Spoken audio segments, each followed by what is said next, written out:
Hey guys, we are Sean and Christy. This is Long Long Honeymoon, and today we're doing something we like to call the Loloho Tow Show.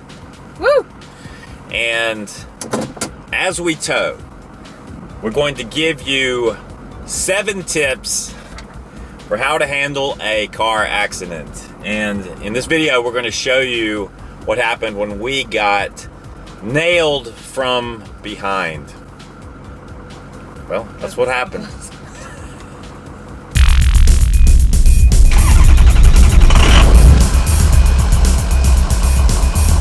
Remember, we are professionals on a closed course. Do not attempt this at home. We want to start out by telling you what happened to us. We were traveling along the interstate highway and we entered a construction zone. And 2 lanes of traffic compressed down into 1 lane of traffic. When all the traffic moved to the single lane, of course, we lowered our speed. Well, a person behind us decided not to lower their speed. And so they collided with the rear of our truck at a pretty high rate of speed. So we were struck from behind. Our heads kind of snapped back in the seats. A lot of things flew around inside the truck. Yeah. I really thought the rear of the truck must have been heavily damaged. Number 1, when you get hit from behind, or from any direction, I guess, move your vehicle to a safe location. And because of the construction zone, there was a safe lane for us, where we really weren't exposed to any passing traffic once we got off the interstate. Yeah, if you are on a road where there's a lot of traffic especially, you want to move to the shoulder as far off as possible. So that brings us to the second tip, and that's to stop your vehicle, of course. Unless you're planning to flee the accident scene, which I don't recommend. Is, against the law, so don't do that. Item number 3 is check on the people involved. So you want to get out of your vehicle, you want to make sure that the people in your vehicle are safe. Make sure the people that either hit you or you hit, whichever one, that they're safe as well.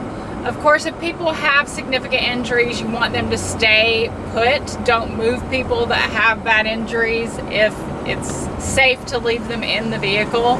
Tip number 4, call the police and ambulance if necessary. When we had our accident, like I said, we were in a construction zone, and there was actually a state trooper about 200 feet ahead of us on the interstate.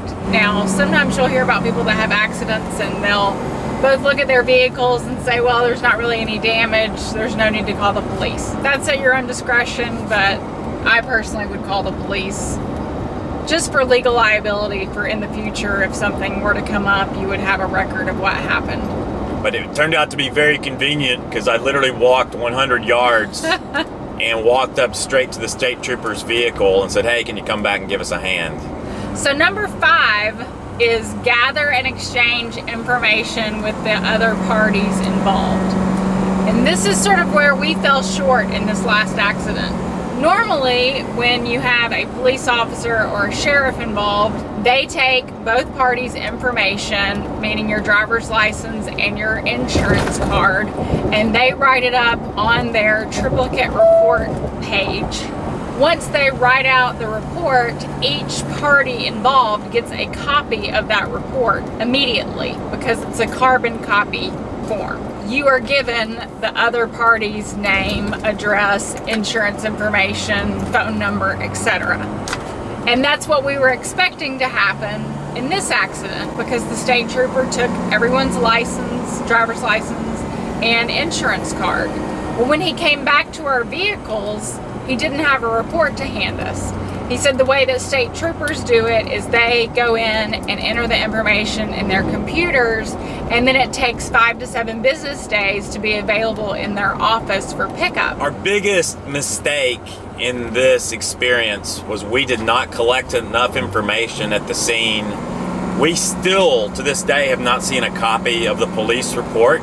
It has not shown up with our insurance company yet, and it's been 2 weeks or so since the accident.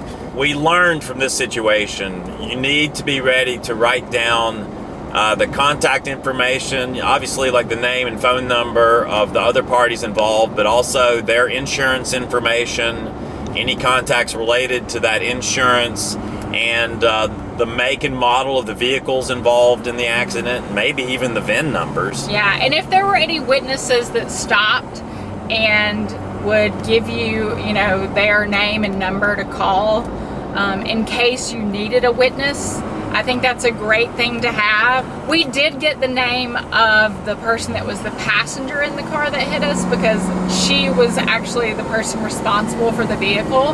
The driver was her friend, but I did not get the name of the actual driver, even though he wasn't the owner of the vehicle. I'm a pretty even-keeled person, generally. But when you're involved in an automobile accident, and in this case, you know, we were hit from behind. Total surprise. Total surprise, kind of, I mean, literally kind of just blindsided. And you really feel violated, and it can make you angry. And I really, when I got out of our vehicle, I was a little mad. 'Cause I thought, good old Seymour must have been devastated back there. I think what really saved us was we had our hitch in, and the hitch ball was in the receiver. Was in the receiver, and that really took the brunt of the hit. So that, I think, really saved Seymour's tailgate from being crunched. The guy at the body shop who looked at the damage, he said if you have a hitch ball in the receiver and you get struck in that fashion, that it acts as a third cross member and really helps to protect the rear of your vehicle. Seymour ended up getting a new rear bumper and a new hitch assembly and wiring harness and rear tail lights because those were cracked.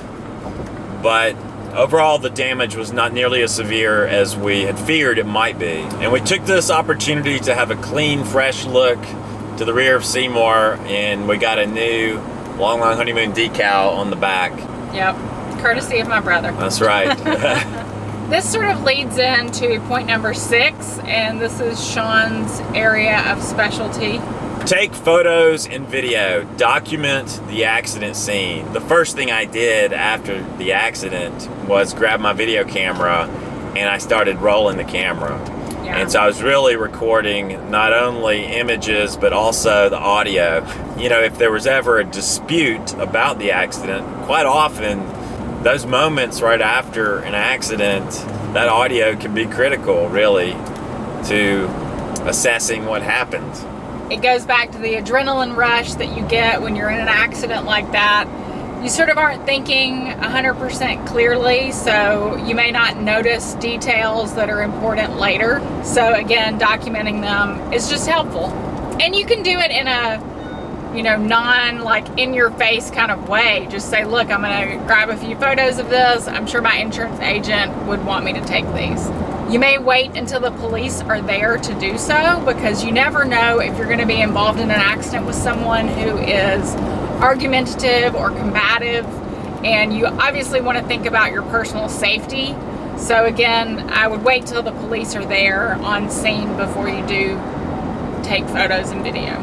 You know, and I might also point out that a dash cam is a good thing to have. We really all need to have them. I think in the future, every vehicle is going to be equipped with dash cams, front and rear. So that brings us to the 7th and final step as far as how to handle a car accident. And that's to work with your insurance company, file an insurance claim. And sometimes it's easier to go through your own insurance and start the process, and then your insurance will go to the other person's insurance to be reimbursed. So talk to your insurance agent. They will advise you as to what they feel is in your best interest.